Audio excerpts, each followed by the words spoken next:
So welcome back. So we've made all the adjustments, we've replaced all the fuel lines, we adjusted the valves, we've got new points, new wires, new plugs.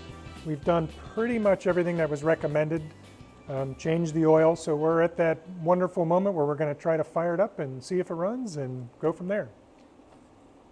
Let's go. All right, let's give it a go. I got the gas.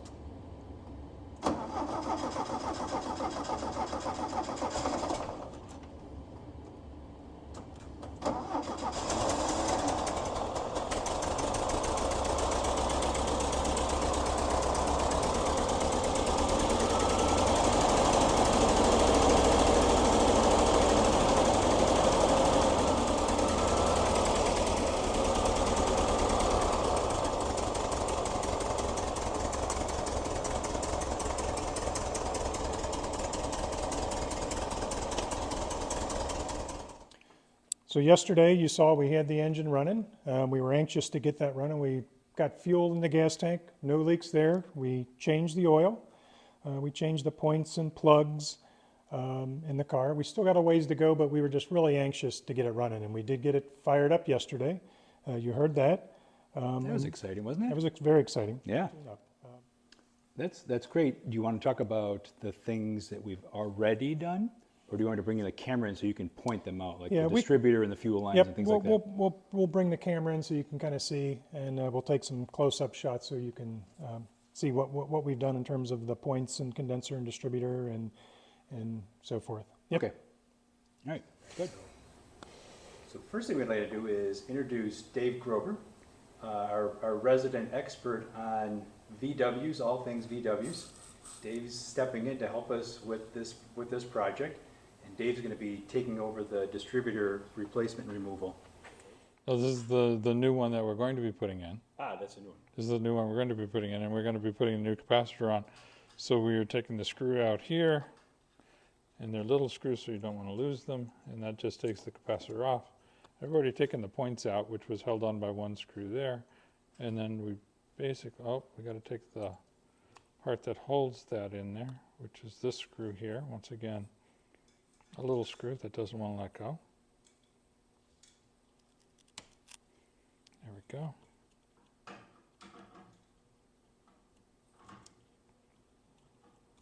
And then that wire holder will come off. And we can pull that out like that, and we'll get our new part and put this little holder back on when we put it back together. It is a little dirty, so we're going to clean that up, and we're going to use a little of the Wellworth brake cleaner, just a little spurt in there, and then a little wire brush just to clean that up a little bit and make it look like new.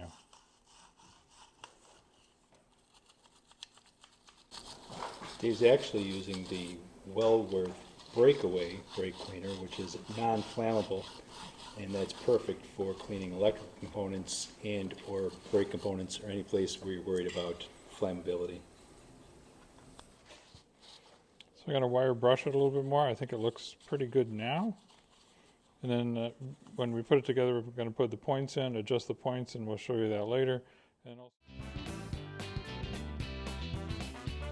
All right, so we're under the car. We're adjusting the valves. You can see the valves rocker arms right here. So to adjust the valves, basically we're loosening this nut, and you use a screwdriver right here, screw that in or out, and use a feeler gauge. We've got a feeler gauge. I've got it actually sitting in here. And you tighten up the screw until you just get a little bit of pressure on the feeler gauge, and then you know you've got the valves adjusted to the correct setting. Hold the screwdriver and tighten this nut here tight, and that adjusts the valve. So you got to do each of these two together in sets for each cylinder. So we've got all 8 valves of all 4 cylinders adjusted, and all we got to do is pop the valve covers back on and we'll be ready to go. So I just showed you under the car how to adjust the valves. What I didn't show you was the position that the crank needs to be in order to adjust the valves. So you're going to need to turn the crank till you get to top dead center for the number 1 spark plug. And I'll do a close-up and you'll be able to see the rotor is pointing to the number 1 spark plug. There's a little mark on the distributor as well. And then you'll need to turn the crank to get to that spot. You can do that by using a long screwdriver down in this little observation hole here where you can see where the timing is, and you can turn the crank. So once you get it to top dead center on number 1, then you can go underneath and adjust the valves for the number 1 cylinder. Then it tells you to turn the crank counterclockwise this way with the screwdriver, turn it 90 degrees to get to number 2.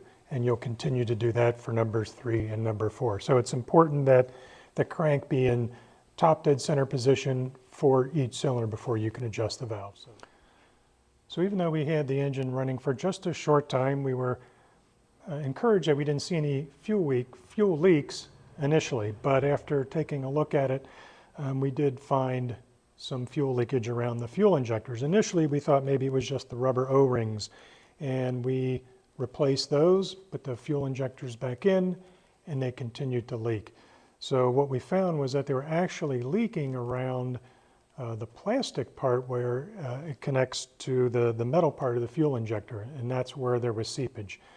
We're guessing there was, given the age of the fuel injectors, the plastic was just cracked, or whatever seal is in there was no longer working. So we ended up buying 4 new fuel injectors. We've got those installed.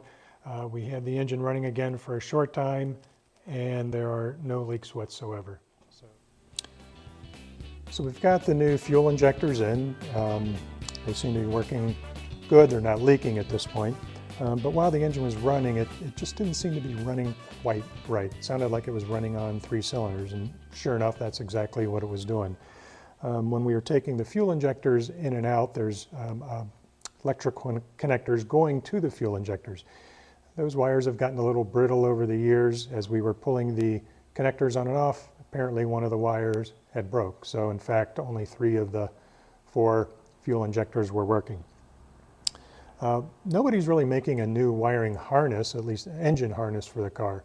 So we went ahead and repaired the connectors. We put 2 new connectors on, and that seemed to solve the problem. We'd still like to see if we can find a better wiring harness at some point down the road.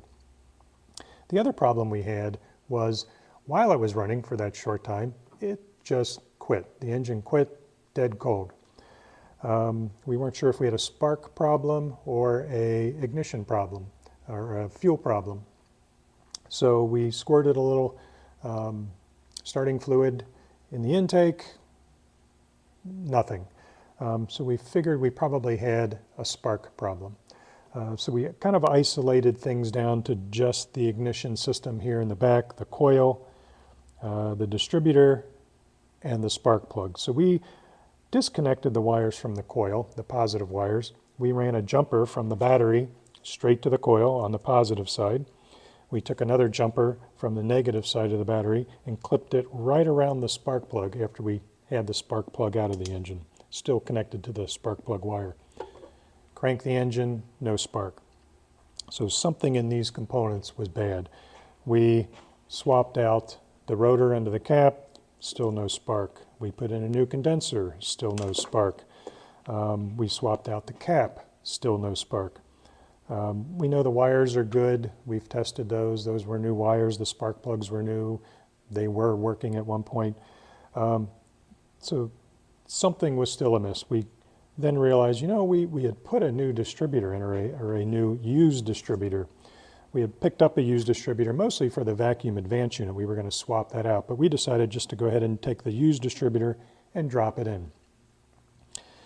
So I pulled this used distributor back out, put the original distributor back in, put the points back in, put the condenser back on, the new cap, the new rotor, and boom, we got spark. So not sure what was wrong with this used distributor, but it's no good. We'll still probably salvage and take off the vacuum advance unit and put it back on the original distributor. But we're back to having spark. So it's running pretty good at this point. We're going to follow up here in a few minutes. We'll do some more testing the vacuum, make sure the vacuum's good. We'll double check the timing, and that'll be just about it for getting it up and running. sounding pretty good. Sure does. We got the vacuum gauge hooked up. I just want to see if we're getting a decent vacuum. It should be up between 15 and 20. We did that when we rev it up, but we still may have a vacuum leak somewhere. Maybe idling just a little higher than it's set, but it seems to like it there. But it's sounding pretty good, and it's sounding pretty healthy. So Very healthy. So at least getting it set up for our first test drive out in the parking lot, I think it's running pretty good. All right. Let's check the battery real quick. We'll make sure the charging system's working. We can hook the meter up to that. Okay. The timing seems to be set. I'm gonna hook our vacuum back up to the vacuum advance.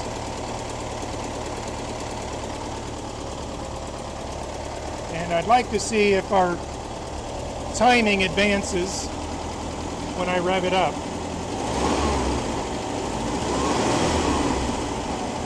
Okay. So when you say advance, I see the little notch going that way. Yep. So the timing is advancing. Yep. So I don't know how well our vacuum advance is working, but it's working some. It's doing something. It's doing something, so Yep. So that's good. It's not dead. Yep.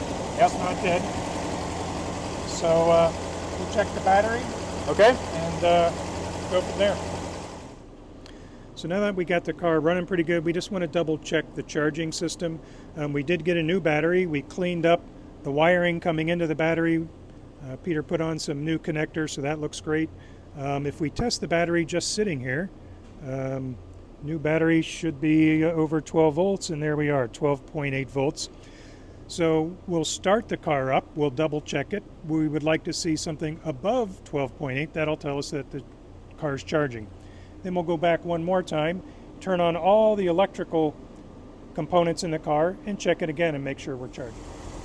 All right, so now we've got the car started, and we'll just see what we've got in terms of voltage. And look at that, that's great. Almost 14 volts, 13.99.